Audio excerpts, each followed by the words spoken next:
Salubonani mthwakazi omuhle, silamukela njalo kwesinye isiqephu sethu sezindaba ngumsakazo we-Citizens Movement Radio. Namhla kungoLwesithathu zili-16 kuMbimbitho ngomnyaka ka-2026. Indaba lizethulelwa ngikhethiwe Chuma. Ngesikhangele kwesihamba phambili namhlanje kumsakazo we-Citizens Movement Radio. Vimbani le ingcekeza kusho uMongameli uChamisa ekhuthaza izakhamizi ukuba zale ukujintshwa kwesisekelo sombuso ngokwehlandla lesithathu. UChibaya ukhuthaza izakhamizi ukuba ziyegcwala ekulalelweni kokujintshwa kwesisekelo sombuso ngokwehlandla lesithathu. Sokulokukhathazeka ngendawo ezimbalwa ezifakiweyo zokulalelwa kwesicelo sokujintshwa kwesisekelo sombuso ngokwehlandla lesithathu. Nanzi indaba zethu ngokugcweleyo.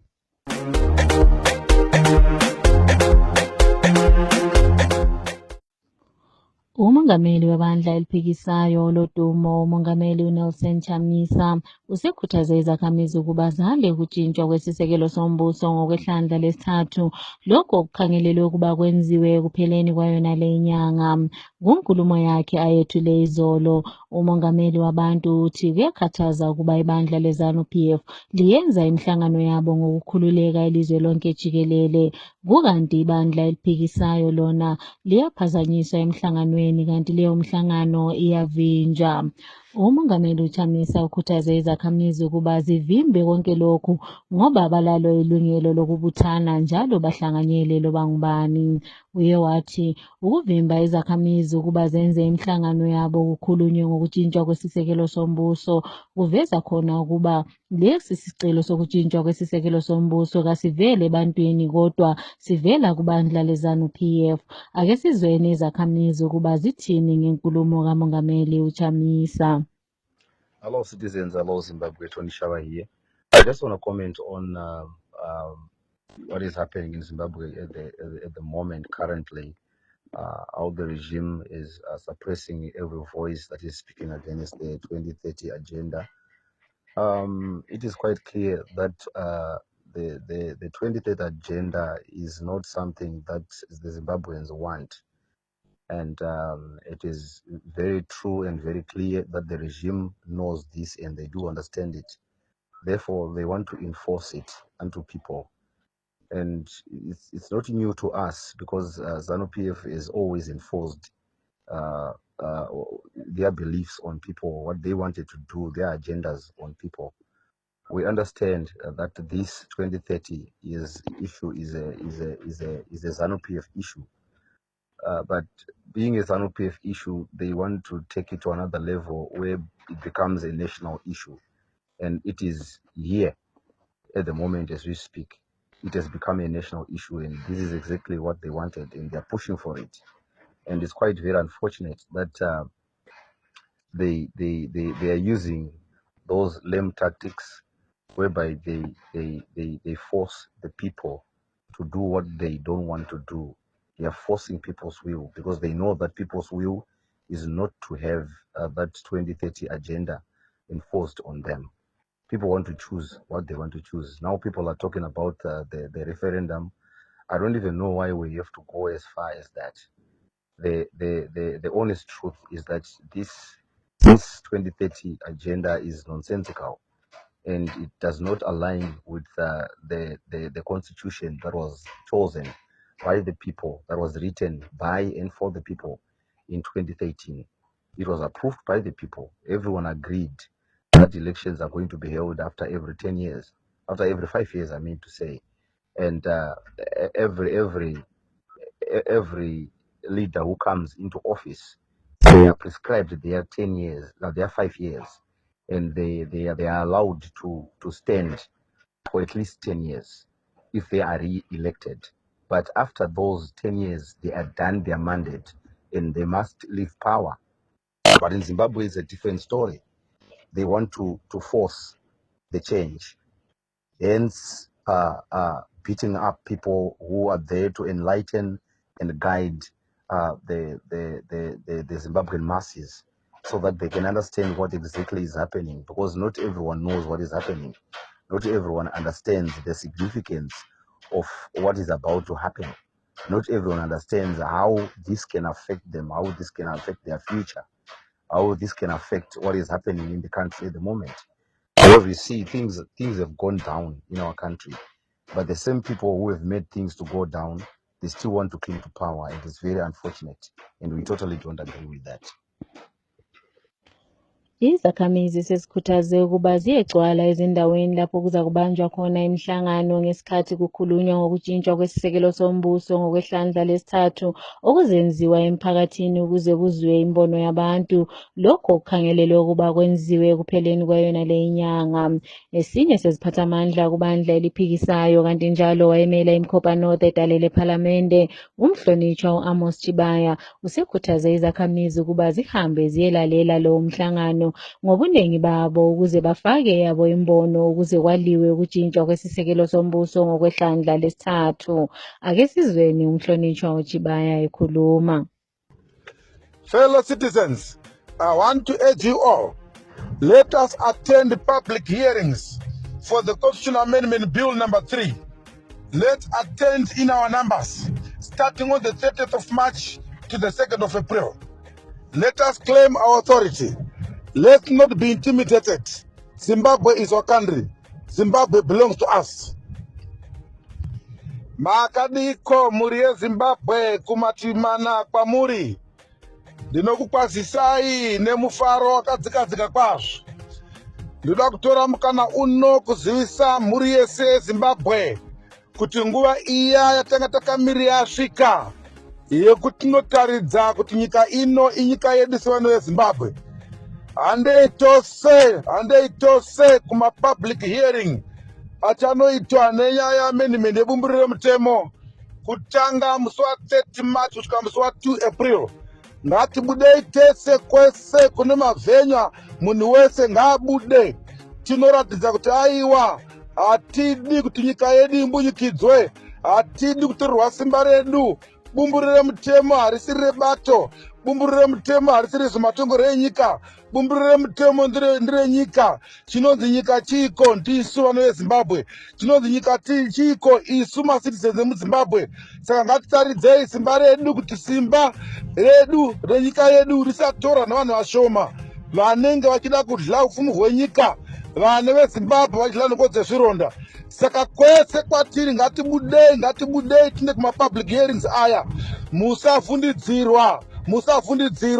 Tinovaziva vanorarama nokuvhundidzirwa. Musavhundidzirwa. Nyika yeZimbabwe inyika yedu.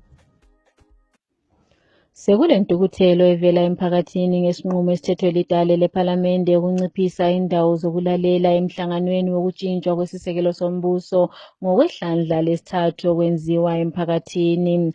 Esabelweni seMasvingo Central, lo owayemela idale lephalamende kuyona le ndawo uJefferson Chitando uthi kubekwe indawo eyodwa phezu kwamawadi edlula 40. Uye wathi ibandla leZANU-PF lenza ngabomo ukuvimba imbono yabantu kanye lamazwe abo ukuze bathole isikhathi sokuba kungezelelwe isikhathi sika-Emmerson Mnangagwa engumongameli welizwe. Ake sizweni uChitando ekhuluma. People were shocked here at Mchakata, Rupike, and Chatikobo in Masvingo Central, which we visited, and were notifying them that Parliament has gazetted Chidzikwe, which is in Masvingo West, as the venue for the public hearing for the amendment number 3. People were shocked. They were disappointed that during the consultations of COPAC, they had 3 meetings per ward, but now we have got only 1 meeting for the 40 rural wards plus 10 urban wards, which are to congregate at Chidzikwe tent. We do not know the capacity of that tent. They've also said that the people in rural areas should be using emails, but as far as we know, more than 90% of the people in rural areas do not have emails. Even if they have emails, they might not have the data to send those messages. So it's very difficult. ZANU-PF does not want people to air their views on this amendment. Omunye wesiphathamandla kubandla eliphikisayo kanti njalo wayelilunga ledale lephalamende umhlonitshwa uGift Ostalos Siziba usememezele ukuba abantu bebandla eliphikisayo bamanyane ukuze bavimbe ukutshintshwa kwesisekelo sombuso ngokwehlandla lesithathu. Ephosela emakhasini akhe okuxhumana, umthungameli omusha ongusopolitiki uye wathi abantu bebandla eliphikisayo kumele bamanyane ukwenzela iZimbabwe enhle njalo balwisane lokubusa ngodlakela okwenziwa libandla leZANU-PF. Uye wangezelela ngokuthi loba kulokungaboni ngeliso linye, ibandla eliphikisayo kumele lithole indlela yokukhumisana umlotha ukuze bavimbe ibandla leZANU-PF ekudilizeni isisekelo sombuso. Loma wakhahlanyezwa ngendlela ebuhlungu izigelekeqe zebandla leZANU-PF emavikini amabili edlulileyo. Umthungameli we-National Constitutional Assembly uSikhwicamfundo uLovemore Maduku akamanga ukuqoqa izakhamizi ukuze avimbe icebo lokutshintshwa kwesisekelo sombuso ngokwehlandla lesithathu. Ngempelaviki umthungameli lo webandla eliphikisayo besemtoko lapho akhulumisane khona lezakhamizi zakuyona le indawo ezikhuthaza ukuba zivimbe udaba luka-2030 phambi kokuba kuze iphalamende ukuzolalela imbono yabo. Kunkulumo yakhe, uSikhwicamfundo Maduku uthi umthungameli webandla leZANU-PF lo obusa ngodlakela u-Emmerson Mnangagwa kuzamele ahambe phezu kwezidumbu nxa kumele aphumelele ukuba ahlale embusweni kuze kwedlule umnyaka ka-2028. Ake simzweni yakhuluma. Line yake yakadhiroiwa 2026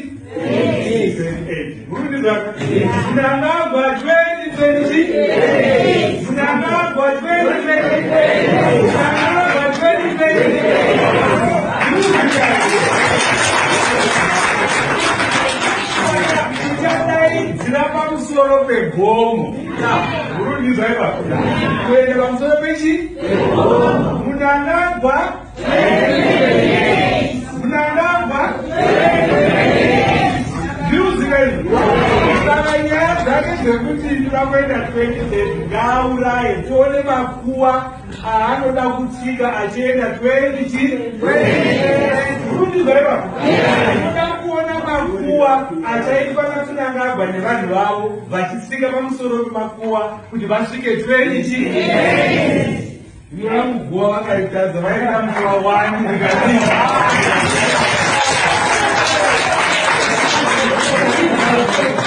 saka ndavakaiwa kuti muzoziva ndiwo zviripo akazozi maangu yako zvandokuya koitirwa kainono unoziva kuti aiwa wakauya akati Mnangagwa 2020 atizomiri panyaya iyoyo havafaniri kutenderwa kutora nyika kuita nyika yavo ukauya chenedza udzakwana vaivanda kuti iite kunge yakingdom yavo ndochiti nyaya makazwa kuti ai tarowewe saka tauya ndo mando andakabvira hanze kubva nhasi kuenda mberi munozozwa nesechereketa chatinoda kunokumbira kuti muite zvine zvidziro zviri chekutanga nechekupisa kana wapindirana kuti hamuzvidi kungoreketawo kunavo kuti haina handidi usingakwanisi kureketa wechitya namata kuti mwari weye handidi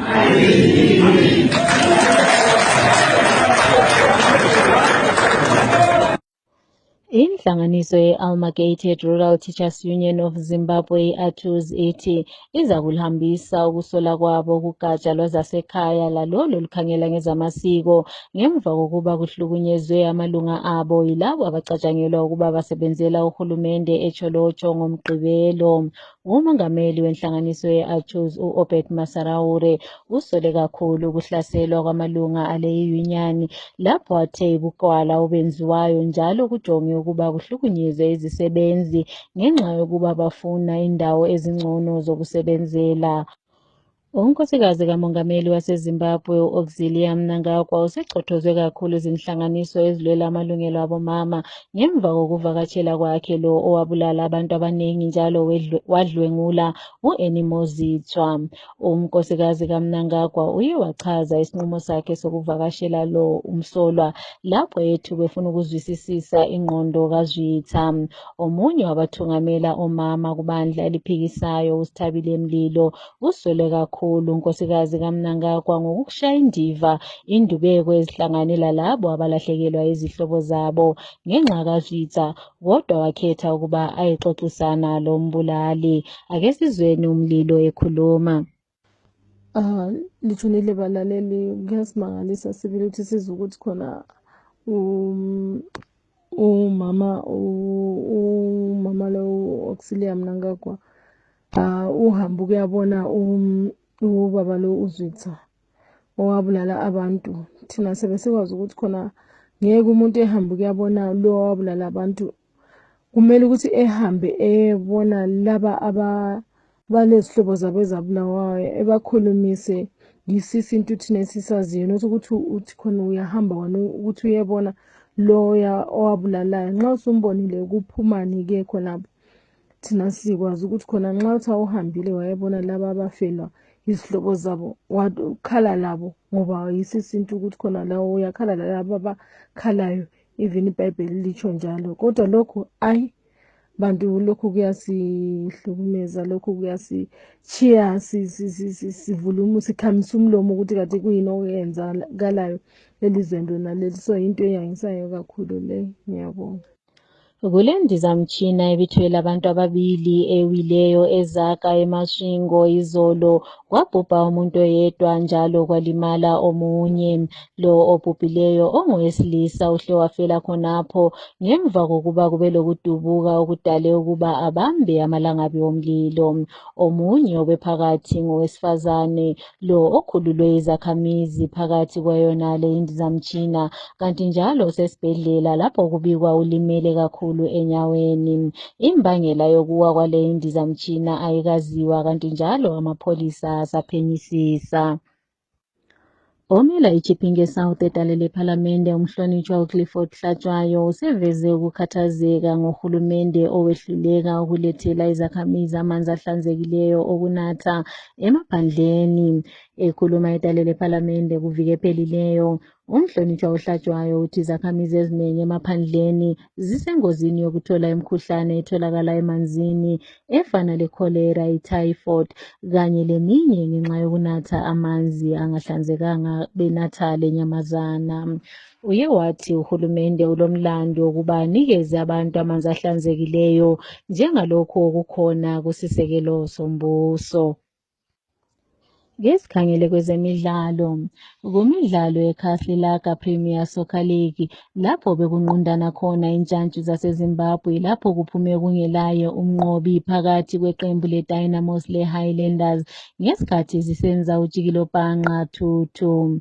Nansi eminye imiphumela yemidlalo edlaliweyo: Agama 0 Bulawayo Chiefs 1, Moz 1 Tel 1, Simba Bora 0 Hunters 0, FC Platinum 2 Manica Diamonds 0, Chicken Inn 2 Triangle United 0, Caps United 1 Herentals 0, ZPC Kariba 0 Hard Rock 1. Iqembu le-Arsenal selithungamela ngamaphuzu ayisishiyagalolunye phezulu kumidlalo ye-English Premier League ngemva kokuba inqobe 2-0 iqembu le-Everton, bese kusithi endaweni yesibili iManchester City iye yaba ngujikilopanqa 1-1 leWest Ham. Nansi eminye imiphumela yemidlalo edlalwe ngempelaviki: iLiverpool 1 Tottenham 1, Manchester United 3 Aston Villa 1, Nottingham Forest 0 Fulham 0, Burnley 0 Bournemouth 0, Crystal Palace 0 Leeds United 0, Sunderland 0 Brighton 1, Chelsea 0 Newcastle 1. iBrentford izakudlala leWolves namhlanje.